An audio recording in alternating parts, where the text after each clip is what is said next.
Hello everyone, I greet in the name of God Almighty. My name is Apostle Newton Silas, and today we have a very interesting video to react to. And this one says that the Holy Prophet Muhammad letter to the monk of Saint Catherine in Mount Sinai. Okay, I believe that this is going to be a very interesting video. It means that maybe probably we're going to learn maybe the letter of invitation of the prophet to the people. So if today happens to be the first time of you checking out my channel, don't forget to subscribe to my channel and follow me on my Facebook and Instagram. And if you have any video you want me to react to, don't forget to drop it in the comment section and I'm going to check it out. So guys, before we get on to the video, I'm a theologian and I make this video not to discredit anyone's religion. This is basically for educational purposes, and I believe that at the end of this video we all are going to learn from this. So let's get on to this video and check this out. The patriarch then sent us to the depths of the Sinai desert, to a Greek Orthodox monastery where early Christians also sought protection. It's called St. Catherine's, and it's located at the foot of Mount Sinai, where, according to tradition, Moses received the Ten Commandments. It's the oldest functioning monastery anywhere.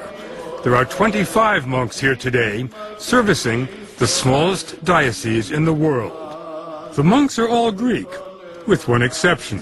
Altogether, we have 3,300 manuscripts The chief librarian, overseeing an incomparable collection of ancient manuscripts, is Father Justin, Most of these date from the 10th to the 14th century. a converted Baptist from El Paso, Texas. He showed us the monastery's collection of Byzantine icons, the largest and oldest collection in the world. Then he took us to what the patriarch really wanted us to see, a little-known letter written by the Prophet Muhammad almost 1,400 years ago, signed and sealed with his handprint, offering protection and religious freedom to the Christians of the monastery. These are precedents from Muhammad himself for toleration and peace among people of differing faiths. The patriarch then brought us back to the 21st century and Turkey, to his own backyard. He took us for a ride on an island off of Istanbul in a carriage with a police escort. The patriarch wanted to show us that Muhammad's message of tolerance has not been received by the Turkish authorities. His prime example, the Halki School of Theology, the only Greek Orthodox seminary in Turkey, empty and abandoned. No priests, no prayers.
Wow.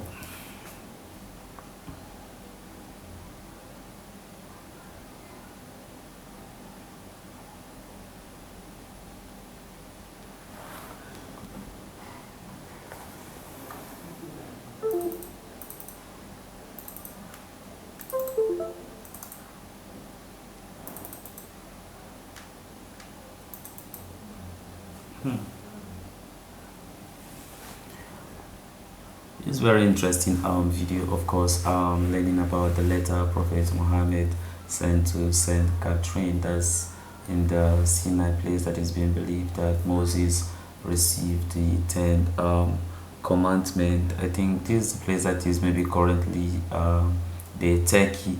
But then I was very surprised, you understand, to hear that Turkey is one of the places that Muslims are really oppressed, in the sense that in as much as Turkey is an Islamic, you understand, nation, does not makes them to kind of to oppress other religion.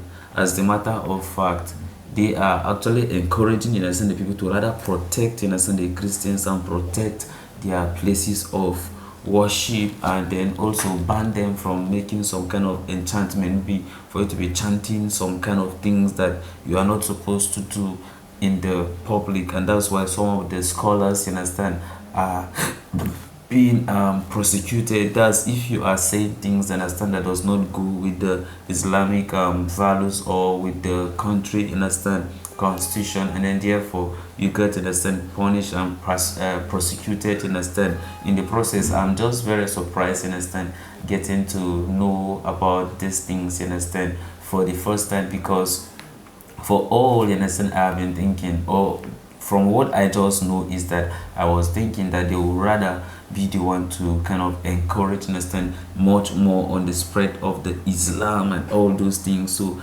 I was maybe, or to be like, okay, there shouldn't be all this worshiping and that kind of a thing, this Christian faith, but rather they rather encourage it. All they just want you to do as a citizen is respect others people religion. But then, do you know that it is in Turkey that Mary, the mother of Jesus Christ, died? Do you know? And also John, because John took her, you understand, took her after the death of Jesus, in the fear that maybe they might kill her.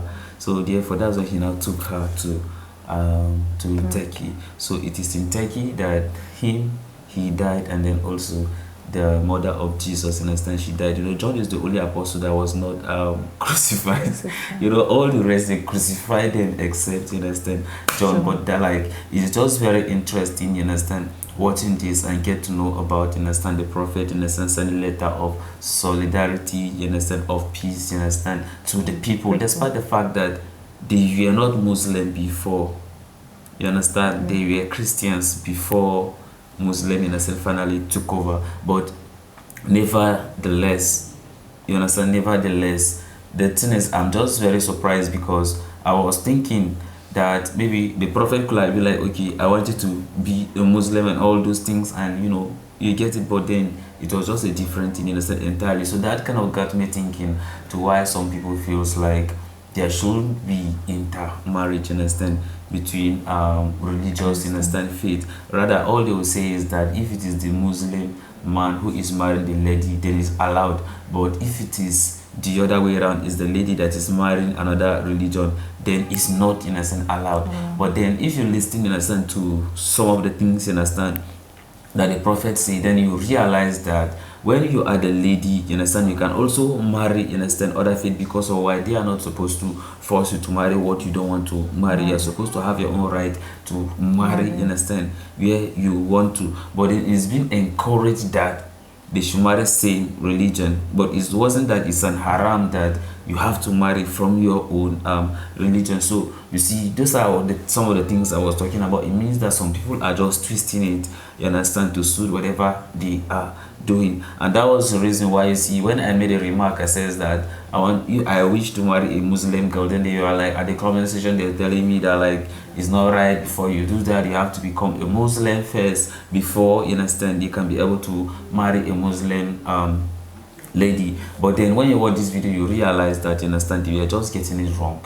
One, you see, so it means that if I did not watch this video or watch Hussein Lee that was talking about, you understand, things like that, then how will I know that, you understand, you can actually marry from that? So you see, people are supposed to be like, hey, it's encouraging for you to become a Muslim, but you're not supposed to make it look as if it's not possible or is a haram. You see the thing.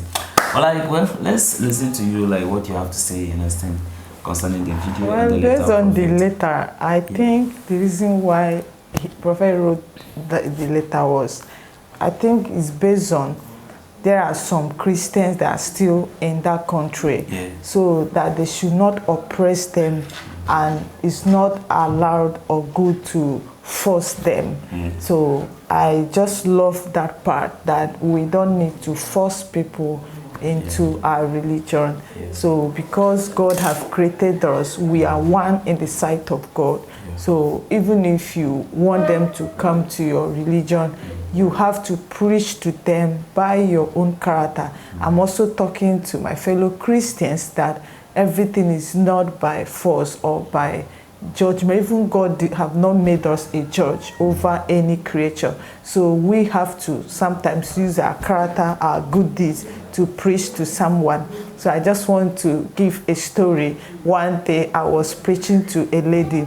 As I was just talking to her, she didn't mind me or listening to me. So when I left her, so I was just going, it dawned on me that the woman is not hearing what I'm saying, because I have to go and sow a seed, just give her something. And honestly, the way she was looking and the 3 kids beside her. So when I went back and I took the little money and gave to the 3 kids, I gave it to them. They are small. So when I gave it to them, the woman just turned and appreciated and thanked God on behalf of what I did. And she now asked me, where is your church? And as in, she just feel that thing that I did. So it means that sometimes it's not by our own power, it's not by our own mind. So even while preaching, even as much that we want others to come to our religion, we are not fighting for God. So God will fight for his own by himself. So we all need to be alert by the Spirit, that the Spirit of God will lead us and guide us on how to preach to others, on how to pray for others, on how to go about it. Because by the Spirit of God, God is the one that convinces and converts people to his own kingdom. So that thing really taught me a lesson, that sometimes when you go for evangelism or to preach to other religion, allow the Spirit of God to take over and listen to his voice. So sometimes it's not about what you are saying or saying too much, but about the deeds you are doing can change the life of that person. And for that same act, the lady followed me to church the next Sunday. So sometimes just listening to the voice of God. Wow, glory be to God.